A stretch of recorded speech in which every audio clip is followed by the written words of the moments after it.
Fala, meu povo, sejam bem-vindos ao Biblicamente Podcast, o nosso canal de pensamento bíblico simplificado. Esse episódio é uma continuação, então sim, existe uma parte anterior. Se tu ainda não assistiu, volta lá e confere todo o conteúdo desde o início, para que tu não perca nenhuma parte daquilo que está sendo proposto e daquilo que está sendo exposto na Escritura. Dica rápida antes de começar o vídeo. Confere a tua inscrição, confere se o sininho da notificação está ativo e não deixa de curtir, compartilhar e também de deixar o teu comentário. Deus abençoe vocês. O verso 20 diz: pois todo aquele que pratica o mal odeia a luz e não se aproxima da luz, temendo que suas obras sejam expostas. Mas olha que interessante o verso 21. Mas quem pratica a verdade vem para a luz. Percebe que João faz uma comparação, ele coloca as coisas numa balança e a expressão que ele usa primeiro é: quem pratica o mal odeia a luz. Então, mal. Pega essa palavra. No verso 21 ele diz: mas quem pratica a verdade. João não fala quem pratica o bem. João fala que quem pratica a verdade vem para a luz, para que se veja claramente que suas obras são feitas em Deus. Essa justaposição de João diz muito sobre o que é o Evangelho. O Evangelho não é sobre praticar o bem. O Evangelho não é sobre obras. O Evangelho não é sobre nada de bom que você possa fazer, que eu possa fazer. O Evangelho não é sobre praticar o bem. Não. O Evangelho é sobre praticar a verdade. O Evangelho é sobre viver uma vida baseada na verdade.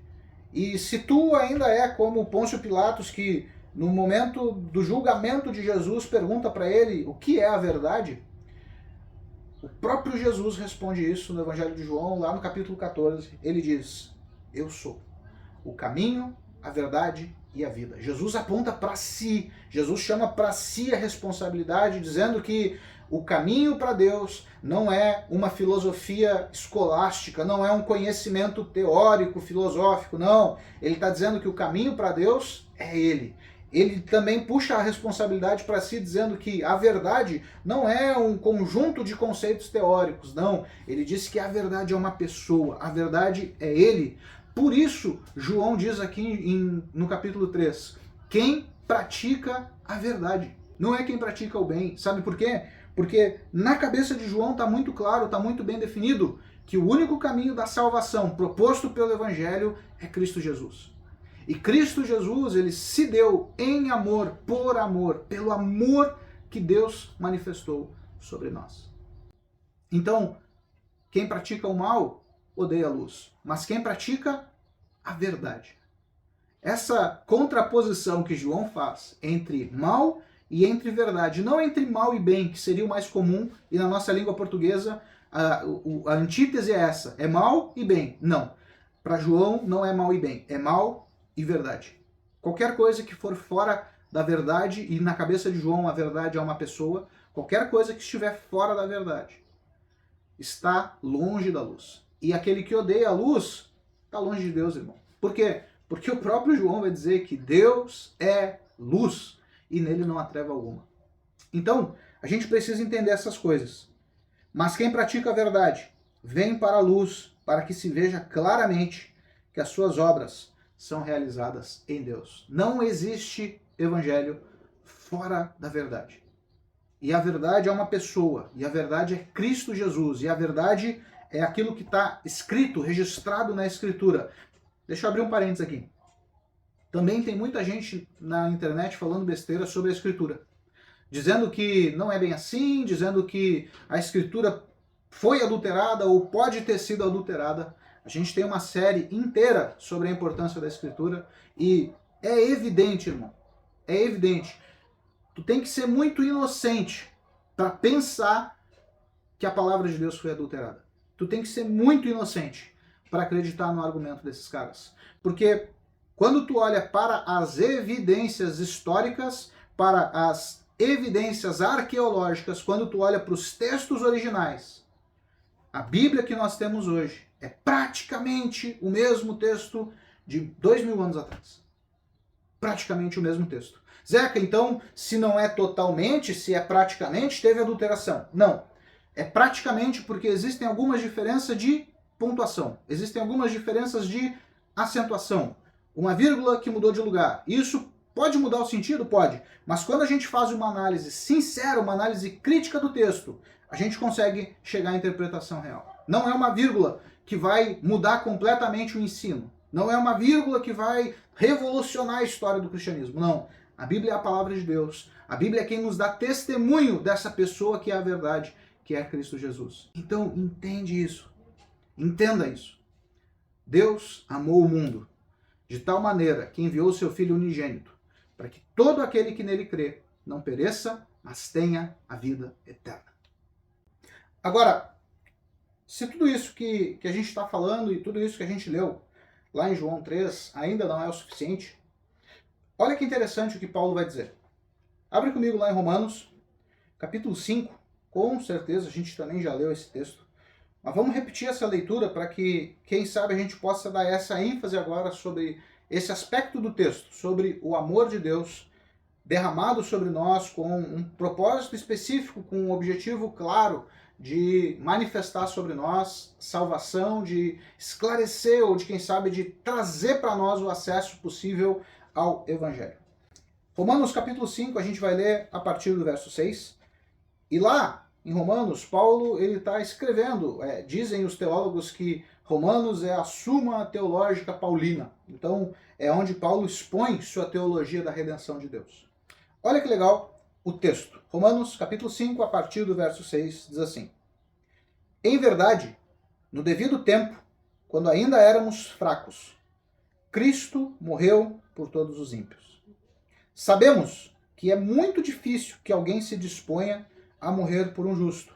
Embora por uma pessoa que se dedique ao bem, talvez alguém tenha a coragem de dispor a sua vida. Porém, guarda esse texto, verso 8. Porém, Deus comprova seu amor para conosco, pelo fato de ter Cristo morrido em nosso benefício quando ainda andávamos no pecado. Agora, como fomos justificados por seu sangue, muito mais ainda por intermédio dele, Cristo, seremos salvos da ira de Deus. Deus comprova o seu amor por nós, pelo fato de Cristo ter morrido em nosso benefício ou em nosso lugar, em nosso favor, quando nos tornamos boas pessoas. Não. Quando praticamos o bem. Não. O texto é muito claro, irmão, e independente da versão bíblica, o texto é muito claro. Cristo morreu em nosso lugar, quando ainda andávamos no pecado. As versões de João Ferreira de Almeida vão dizer que Cristo morreu por nós, sendo nós ainda pecadores. Não resta dúvida. Não resta dúvida. O Evangelho não é sobre pessoas boas. O Evangelho é sobre o amor de Deus sendo derramado sobre pessoas más, sobre pessoas que estão imersas, tomadas pelo pecado, vivendo uma vida miserável, uma vida desgraçada, uma vida maldita. E ainda assim, Deus, dos altos céus, do seu trono, ele olha para nós e ele ama o mundo, ele ama a humanidade de tal maneira que ele envia o seu filho. Ele envia o seu filho, e Paulo está falando sobre sacrificar-se por alguém. E é interessante o raciocínio de Paulo, porque ele diz o seguinte, no verso 6, no devido tempo, quando ainda éramos fracos, quando ainda éramos pecadores. A gente não merecia, a gente não tem mérito nenhum, a gente não tem por que ser salvo. Não havia o porquê Cristo morrer por nós, a não ser pelo amor de Deus. Quando ainda éramos fracos, Cristo morreu por todos os ímpios. Cristo morreu por pecadores. Cristo morreu por pessoas perdidas. Cristo morreu por miseráveis pecadores. Sabemos, e esse raciocínio é muito legal, que é muito difícil que alguém se disponha a morrer, a sacrificar-se por um justo. Cara, tu te sacrificaria no lugar de alguém? Eu sou sincero, eu não me sacrificaria no lugar de ninguém. E se a gente for levar para a analogia do pai e do filho, eu não daria o meu filho para morrer por ninguém. Eu não daria a minha filha para se sacrificar por ninguém. E eu falo isso hoje, sendo um cristão, sendo alguém que entende a palavra, e mesmo assim eu amo tanto ela, que eu não daria minha filha para morrer no lugar de ninguém. Então, Percebe o amor de Deus. Pensa nisso. Tenta entender isso. Paulo está dizendo, é difícil que alguém se disponha a morrer por um justo. Embora, quem sabe, em alguma ocasião, talvez, é o que Paulo está dizendo, alguém se disponha a morrer por alguém que faça o bem. Alguém tenha coragem de dispor a sua vida. Mas Deus, esse texto tem que ficar gravado no teu coração. Mas Deus, Romanos capítulo 5, verso 8, mas Deus comprova o seu amor por nós, pelo fato de que Cristo morreu, sendo nós ainda pecadores. E o verso 9, Paulo conclui o raciocínio dizendo, agora, como fomos justificados por seu sangue, muito mais ainda, por intermédio dele, seremos salvos da ira de Deus. Lembra que a gente começou a nossa série falando sobre o pecado de Adão e Eva, como esse pecado nos afeta, como esse pecado chega até nós? Lembra que a gente já discorreu sobre a doutrina do pecado original, que está lá na teologia cristã? Paulo está dizendo que a nossa chance, a nossa saída desse lugar em que será derramada a ira de Deus, o nosso único caminho de redenção, é o sangue de Cristo que foi derramado por nós. É só isso, irmão. É só isso. Zeca, mas eu acredito que todos os caminhos levam a Deus. Legal, o que tu acredita não é bíblico. Porque Jesus disse que só existe um caminho e ele chama a responsabilidade para si, dizendo que ele é o caminho que leva a Deus. Zeca, mas eu acredito que cada religião tem um pouco da verdade de Deus. Cara, tu pode acreditar nisso. Mas é só o Evangelho, é só a Escritura, é só a Bíblia com seus 66 livros que tem toda a verdade revelada por Deus. É só a Bíblia. Então sim, eu estou sendo muito exclusivista nessa hora. E eu falo isso com muita tranquilidade. O único meio de salvação da ira de Deus, o único meio de tu se livrar, de eu me livrar, o único meio de nós nos livrarmos da ira de Deus é o sangue de Jesus, derramado na cruz do Calvário. E quem está falando não sou eu, quem está falando é o apóstolo Paulo. Romanos capítulo 5, verso 9. Agora, como fomos justificados por seu sangue, muito mais ainda por intermédio dele, seremos salvos da ira de Deus. Paulo ainda vai nos ajudar com mais um texto, e eu te convido a abrir esse texto comigo lá. Efésios capítulo 2, a gente vai ler a partir do verso 3.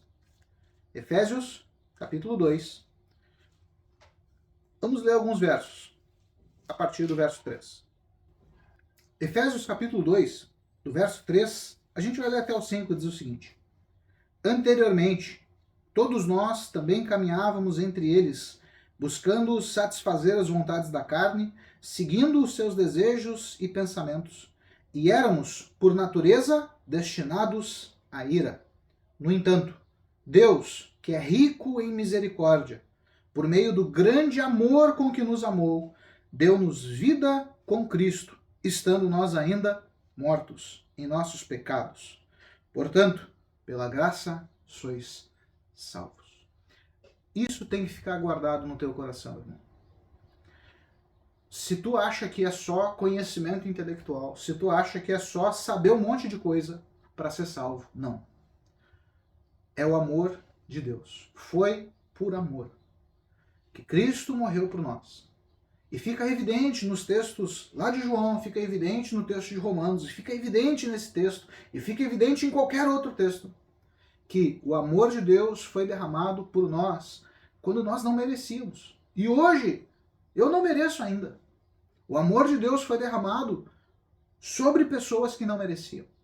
Ele foi derramado por nós. Deus amou o mundo. A prova é que Cristo morreu, sendo nós ainda pecadores. Agora, aqui em Efésios, ele vai dizer, no entanto, verso 4, Deus, que é rico em misericórdia por meio do grande amor com que nos amou, deu-nos vida com Cristo. Estando nós ainda mortos em nossos pecados, portanto, guarda isso, pela graça sois salvos. Não é pelo que eu faço, não é pelo que eu sei, não é pelo meu conhecimento teológico, não é pelo meu conhecimento filosófico, não é pelo meu conhecimento teórico, não é por nada disso. Somos salvos pela graça. E essa graça veio até nós por Cristo Jesus. E Cristo Jesus veio até nós por causa do amor, do grande amor, Paulo vai dizer aqui, do grande amor com que Deus nos amou. E ele nos amou quando nós ainda éramos pecadores, ele nos amou quando nós éramos malditos, quando nós estávamos debaixo de ira. Deus olha para nós, nos ama e decide nos tirar debaixo da sua ira. O meio pelo qual ele decide fazer isso é o Evangelho. O meio pelo qual ele decide fazer isso é cumprindo sua própria lei, derramando um sangue que pudesse pagar essa dívida. O único sangue capaz de pagar essa dívida era o de Cristo. Por isso, é pela graça. É pela prática da verdade. E a verdade é uma pessoa. A verdade é Jesus Cristo. Então, sim, querido, o Evangelho é a prova máxima do amor de Deus. E eu quero encerrar essa série com a leitura de um texto que é utilizado em muitas igrejas como uma bênção final, como uma bênção apostólica de fim de culto. Eu sei, o objetivo do podcast não é fazer um culto, não é esse, é transmitir pensamento bíblico simplificado, mas esse texto, ele sintetiza muito do sentimento que eu tô nesses dias e do desejo que eu tenho sobre a tua vida a partir de tudo isso que nós construímos nessa série do que é o Evangelho. Então, se tu tem a tua Bíblia, abre comigo nesse último texto para a nossa leitura, 2 Coríntios capítulo 13, verso 14. 2 Coríntios 13, 14. Paulo, o mesmo Paulo que diz em Romanos 5:8 que Deus prova o seu amor por nós, sendo nós ainda pecadores. O mesmo Paulo que diz lá em Efésios capítulo 2 que Deus, rico em misericórdia, pelo grande amor com que nos amou, nos livrou da sua ira através do sangue de Jesus. O mesmo Paulo. Agora, em outra carta, 2 Coríntios capítulo 13, no último verso, verso 14, diz assim: a graça do Senhor Jesus Cristo, o amor de Deus e a comunhão do Espírito Santo sejam com todos vós. Esse é o meu desejo para ti, irmão. Que a graça do Senhor Jesus Cristo, que o amor de Deus e que a comunhão do Espírito Santo seja sobre a tua vida.